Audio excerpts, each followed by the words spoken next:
હમણાં અનિરુદ્ધ સર કહીને પ્રોફેસર છે બીએના, તેમનામાં બધા તાલીમાર્થીનું નામ લખી દીધું. હવે તે સિવાય અમને કંઈ ખબર નહીં હતી કે SSIP શું છે.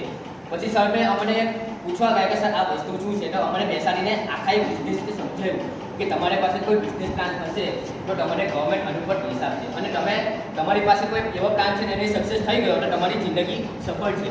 તો અમને બી ખૂબ જ આનંદ થયો કે આપણે આટલી સારી કોલેજમાં એડમિશન લીધું, આપણને એક ચાન્સ મળ્યો, એક ઓપોર્ચ્યુનિટી મળી કે આપણે એ વસ્તુને કરવા આજે બેઠેલા છે.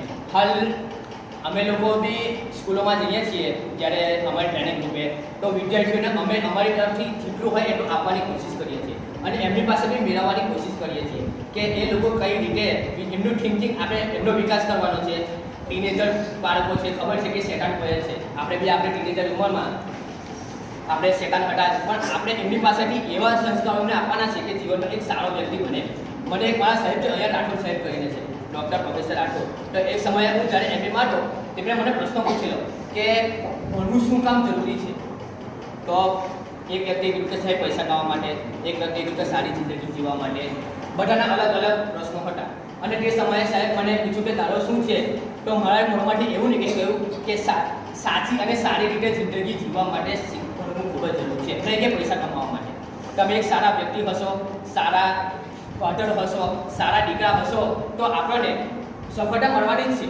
અને આપણે શિક્ષણ જો આપણે હર જગ્યાએ જઈએ છીએ તો એક ભણેલો વ્યક્તિ અને અભણ વ્યક્તિ વચ્ચે તફાવત જોવા મળે છે કે નહીં.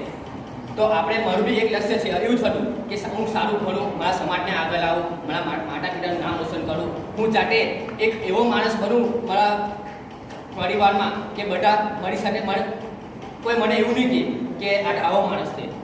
જ્યારે મારી વાત આવે, મારી પર્સનાલિટીની વાત આવે ત્યારે મારે બીજા એવું બોલી જવું જોઈએ કે ના એ વ્યક્તિ એટલે કે વાત પૂરી પથ્થરની લકીર. તો જીવનમાં આપણે ખૂબ જ ભણવું જરૂરી છે.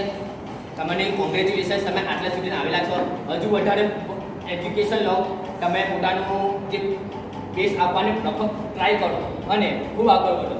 આભાર.